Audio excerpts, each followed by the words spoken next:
I'm the planning coordinator of the Tobago House of Assembly. I'm also the teacher's rep on the National Drug Council. There with me, I seem to be staying on something that was coming for me for quite some time, and I thought I was away from it. But the flu, I don't think that explains the distance between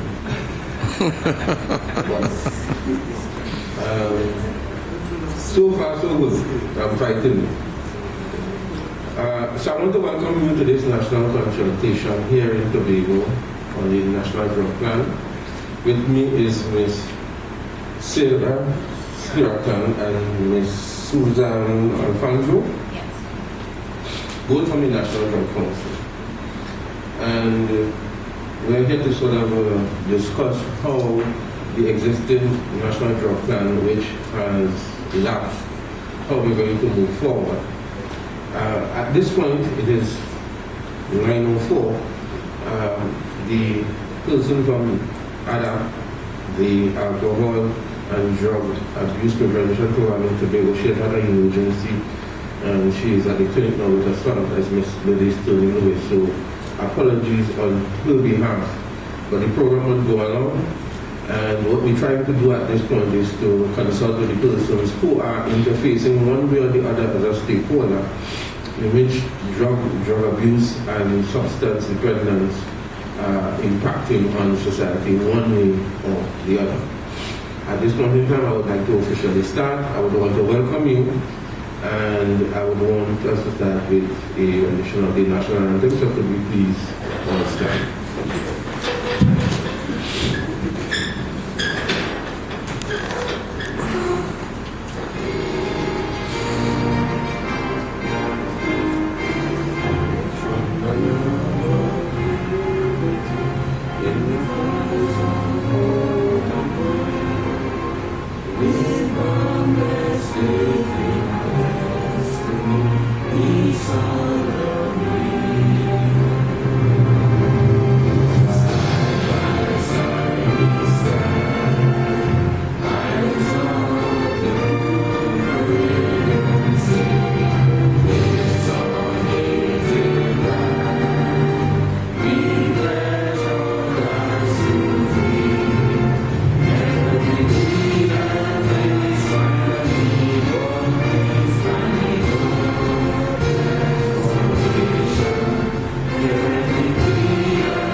Could we all remain standing?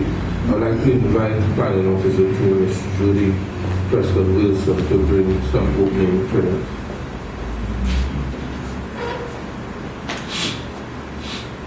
Heavenly Father, Almighty God, we give you thanks for this wonderful day you have made. Father, we thank you for the opportunity of life. Father, we invite the Holy Spirit to come unto us this day to guide us throughout this proceedings, that we can deliberate and discuss in unity, that we will be able to grow and work together for the betterment of our country. I ask you for your guidance and take us throughout this day, that we will be able to continue to love, and I ask you also to bless each and every one of us here today. All this I ask in no other name than your precious Son, Jesus Christ. Amen. Thank you very much. Please be seated.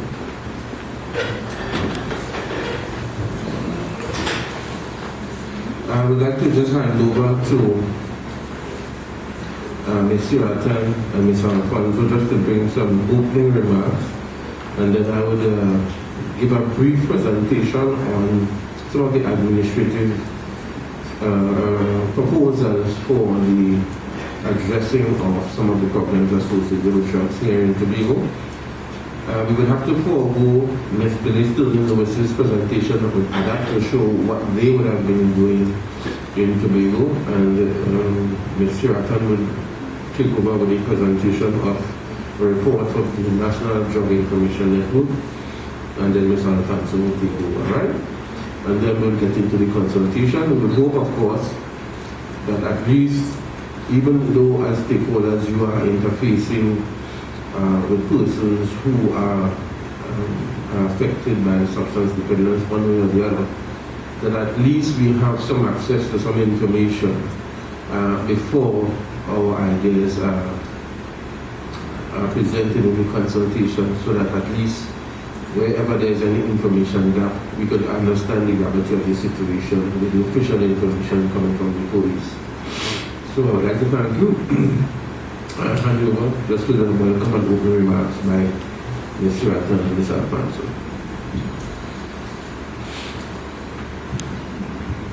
Is it okay if I remain seated or you prefer that I stand? Alright. Good morning, everyone. So I'm Susan Alfonso. I am with the National Drug Council at this time, working specifically on the National Drug Policy 2020 and the operational plan for 2020-2024. And Sarah Siratan is the research specialist with the National Drug Council. So National Drug Council Secretariat, which is the office that supports the work of the Drug Council. Firstly, on behalf of the Secretariat as well as the Council, we'd like to say thank you for availing of this opportunity for us to talk a bit about what you would wish to see reflected in the National Drug Policy and the Operational Plan for 2020-2024. There will be a separate component for Tobago in the plan, so that this consultation is really essential for us to leave with your perspective, with the information about your reality, but also with your input in terms of what you believe would be some of the initiatives that would address the issues of substance use in Tobago, as well as to look at perhaps some of the activities or arrangements that can be made in institutions in which you work to strengthen the capacity of those institutions to deal with the substance use issue that prevails here. So that is one context. We have been having a series of consultations just like this in Trinidad across a number of sectors, and that will be addressed in the presentation that we do, so that this is actually the ultimate, the last consultation that we have, that will now then allow us to take the information that we have gathered from discussions across Trinidad and Tobago with regard to what the real issues are and therefore how we can address them. Just a bit of brief information about the Council. The National Drug Council was established by Cabinet in the year 2000, and there's a secretariat that was established in 2001 to support the work of the Council. So the Council members are really senior decision makers across Trinidad and Tobago in the drug control scenario, as well as their representation from the business community. So that whenever decisions or whenever discussions take place at the level of the council, it means that the persons who are having those discussions are are in positions, therefore, to make decisions and make decisions at the highest level, so that those decisions can then infuse into the day-to-day operations that will lead to mitigating the issues that we have with drugs. So I look forward to hearing, or we look forward to hearing from you the reality, but we also look forward to hearing from you what the solutions to some of the challenges that you have are, because you are facing them, we are. So without further ado, I will pass back to Mr. Andrews, and we will proceed with the review. Thanks a lot. Thank you very much. Thank you very much. I would have to just move to the side a little bit. I have a brief presentation to sort of give persons a sense of what my role as the teacher representative on the National Drug Council. There are two initiatives that we have initiated. One is the establishment of a Tobago Steering Committee. And the second one, of course, hasn't been rolled out yet, but it's called Consciousness Is, which is it's like a movement, a culture movement, to sort of bring young persons to a different way of thinking by utilizing various forms of the arts in bringing awareness against the problems of drugs, be it from spoken word to dance to music and so on. So I'm just going to give you this overview so you could get a context of what Ms. Alfonso was saying. She was talking about senior decision makers, but it doesn't stop at the decision makers, because planning and governance, if you want to call it with a small g, is a participatory process. And persons like myself who are at the national level, there need to be structures, institutional structures that would allow us, once we take decisions at a policy level, that it could be easily rolled out. So first of all, I just want to look at some comparative background information between Tobago and Trinidad, and that's where we have to start. Tobago by size and small population. A small population gives it a different vulnerability. It may not matter if there's 16,000 or 40,000 Venezuelans in Trinidad, but if 4,000 come to Tobago, it will be significant. Yes?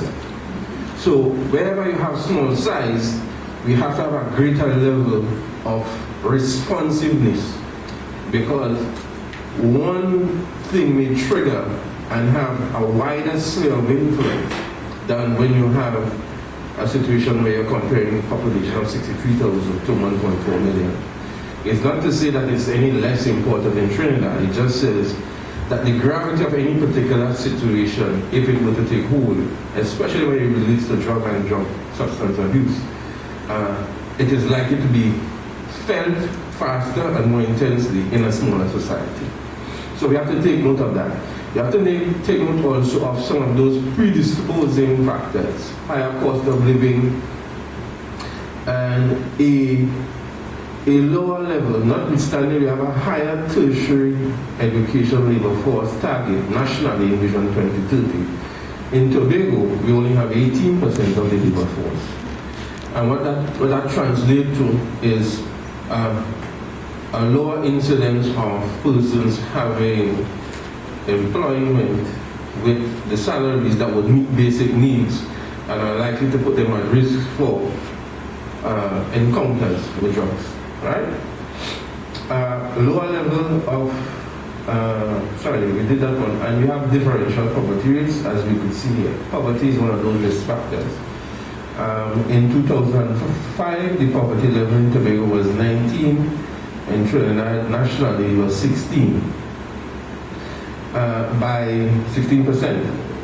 By 2014, when we did the survey of living conditions, it had basically equalized. So basically one quarter of the Tobago population, as well as nationally, live in poverty. And poverty has obvious links to crime, deviance, low educational attainment, and of course, substance use, right? So for the demography for Tobago, we still show that we have a relatively high population growth rate of 1.5%. Nationally, the figure is 0.8%. Labor force growth rate is even higher, 2.2%, which means the population within Tobago is really persons of working age.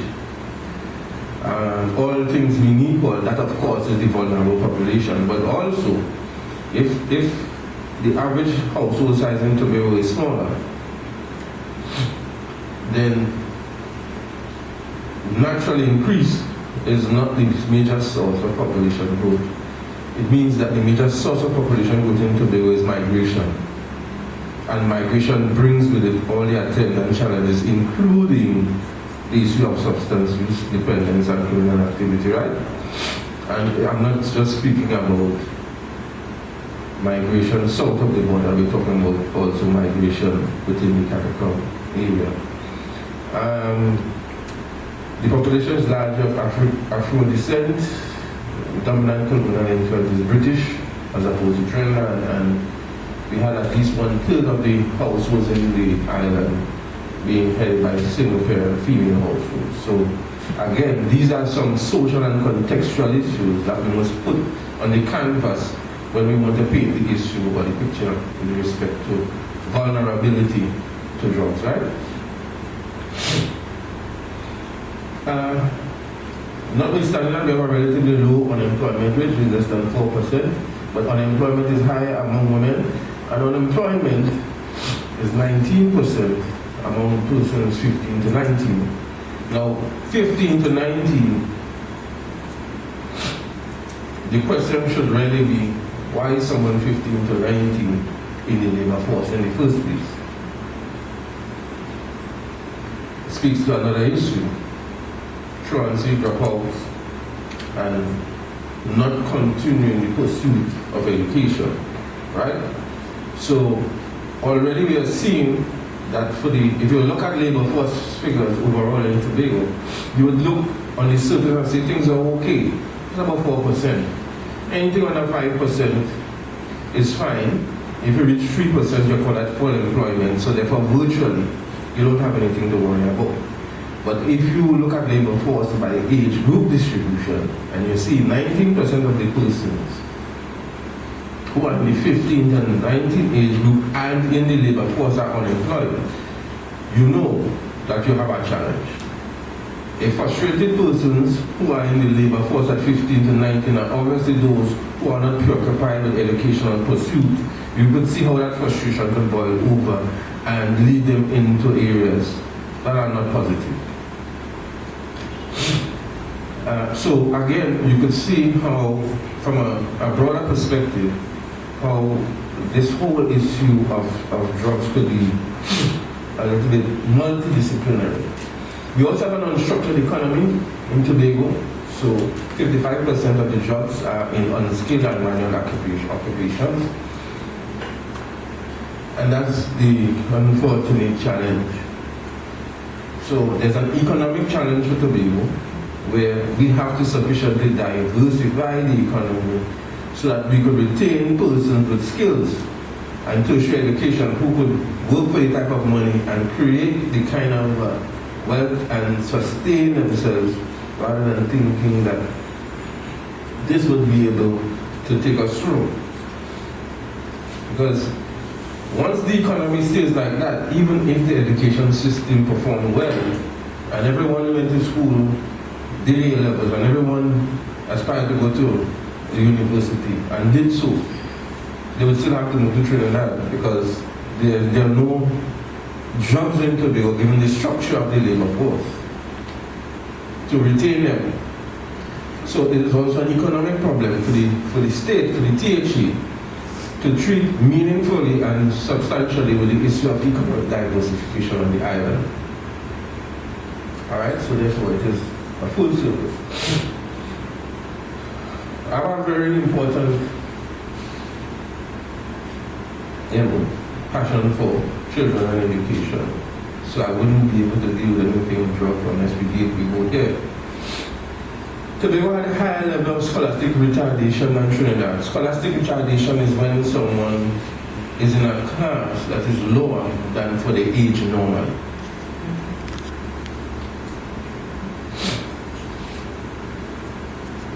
But we have a strong legacy of sporting excellence. And sports has been recognized, because I went to one of the training and said sport is a protective factor against drug and substance use, right? But we have a strong legacy for sporting excellence. So we could address some of the issues and challenges or the threats associated with drug use, given our history in sporting excellence. We have higher repeater rates, especially from the time we hit standard 3, than in Trinidad. And we have modest secondary school pass rates, and we have a problem with male academic underachievement. Literacy and numeracy combined are the main determinants of success. We did a study in 2009 that showed that if a student failed English and math, there was only it's 3% chance if you're female that you'll pass the other 5 elective subjects. And a 2.3% chance for boys. If you pass either one, either English or math, your success rate moved from 3.8% for girls to 36.3%. A tenfold increase. And boys moved from 2.3% to 35%. But if you pass English and math, the full certificate pass rate was 83% for boys and 86% for girls. Which means that, technically speaking, there is no real male underachievement. The difference in attainment between boys and girls is negligible. Only if they pass English and maths. So the bigger problem is why am I the boys failing English and maths? The problem is, sorry about that. The problem is the interventions need to take place before standard 3. By standard 1 in the national test, lower scores in vocab and spelling do not affect boys' comprehension scores. By standard 3, they do. So, of course, standard 3 is the point of acceleration in the primary school system. So if we do not intervene by standard 3, it becomes far more difficult to address the problem with attainment in boys. It has nothing to do with them inherently underachieving. As you can see, if they pass English and maths, there is no real difference in overall attainment. And so once that starts to happen, even at the primary school system, it sets in train a circle or cycle of events that is definitely trending boys away from the formal system.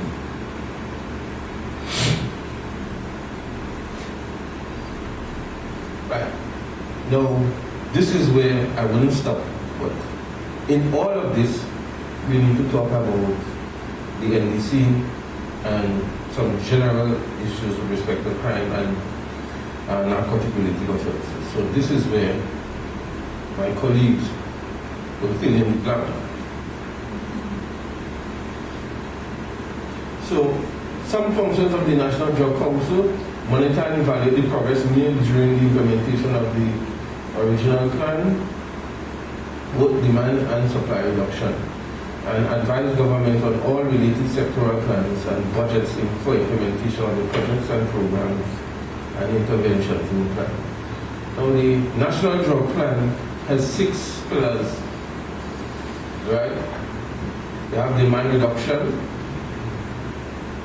institutional strengthening, monitoring and evaluation, research. Then you have supply control, which is the interdiction, things being the police, and of course control measures. So the first 4 are the areas for which the teaching has some overlap. Supply reduction and control measures are usually matters for police, coast guard, and so on. The teaching does not have responsibility for sexually lifeless dealing with national security. And that is part of the challenge we face here in Tobago when we're treating the drug and substance abuse. We need to have a feedback loop into the system that makes Tobago be on par with access to information in real time rather than always responding. So overall, we have a policy perspective where the Secretary for the Division of Health, Wellness and Family Development and Chief Secretary will be at the top here. We have an administrative and technical level in Tobago equivalent to what we have the National Drug Council in Trinidad, we have a Tobago Steering Committee here. And then you have the operational level with the caregivers, field officers, social workers, guidance counselors, and so on. So basically, what we're thinking about is creating a miniature version here in Tobago to address the issue. So there's an institutional framework for us to address, come together and discuss matters related to drugs and the impact on the society. So if I were to expand it, we'll have this here, the Chief Administrator, and the administrator for health. This person in green here, wearing a green jersey, a green shirt right now, he's talking to you, supposed to be over here. Alright, and then you have some high level person, the ACP, Defense Force, Senior State Council, County Medical Officer of Health, Chairman TRG, someone from rehab and the chamber. Just a core. You'll also have persons that you will call on, but you can have a general core of persons so that we could discuss matters relating to drugs. And then we have a working group, again, might be a little bit smaller. But here you have the administrator and we have the different players: tourism, citizen security, finance, education, social services, planning, hotels, bed and breakfast, community development, agriculture and fisheries, TRHE, and someone from advocacy, the advocacy community. And this is the composite structure of everything. So what we're really trying to do is to set up a network of persons who function at various levels, but once they are networked and communicated, then things can happen in real time. Whatever happens down here could easily be funneled right up here. And so therefore you have a very dynamic system in place